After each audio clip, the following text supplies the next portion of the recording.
Le problème d'eau là, c'est bagarre. Les femmes se frappent ici. Si vous pouvez nous aider. Sinon, pour avoir l'eau là, c'est pas facile. Il faut que vous trouviez une solution. L'eau, c'est la vie. C'était le 6 février dernier, à Gorom Gorom, dans l'extrême nord du Burkina Faso. Une situation qui paraissait alors lointaine et inimaginable pour la plupart des Ouagalais. Mais 3 mois plus tard, c'est une réalité brutale qui rattrape les habitants de la capitale.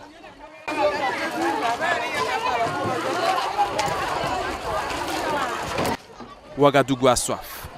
Il n'y a plus d'eau, comme dans ce quartier, Wapassi, dans l'arrondissement 7. Une semaine propre. Celle qui va l'eau là, elle peut témoigner. Une semaine propre, on n'a pas l'eau à Wapassi ici. Dans cette zone, l'une des localités les plus durement touchées par la pénurie d'eau, ce sont toutes les générations qui sont mobilisées pour la recherche de ce liquide rare, comme cette dame de près de 70 ans.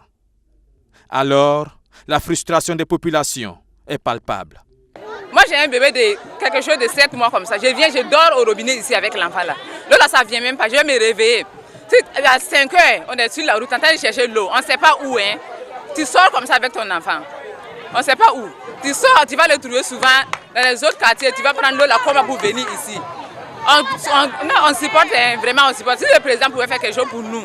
Le gouvernement, presque pris au dépourvu par la situation, a décidé dans l'urgence de procéder à une distribution d'eau par camion-citerne dans les quartiers les plus sinistrés. Une mesure parmi tant d'autres qui débute ce samedi 7 mai est supervisée par le ministre de l'eau et de l'assainissement lui-même. Le gouvernement a pris ce qu'on appelle une urgence dans l'urgence et l'urgence dans l'urgence comporte 3 niveaux d'intervention. Il y a effectivement ce service alterné. Deuxième mesure de l'urgence dans l'urgence, c'est un peu ces citernes d'eau que vous voyez. Nous allons délocaliser des ateliers de forage qui vont venir à partir de lundi, mardi, faire des forations dans certains quartiers périphériques de Ouaga. D'après les témoignages de mémoire de Ouagalais, jamais la ville n'aurait connu une situation de pénurie d'eau aussi drastique, au point d'en arriver au seuil du rationnement. D'où vient ce déficit? Ce déficit, on l'a toujours dit, c'est un déficit de production. Ça veut dire que nos installations de potabilisation n'arrivent plus à assurer la demande.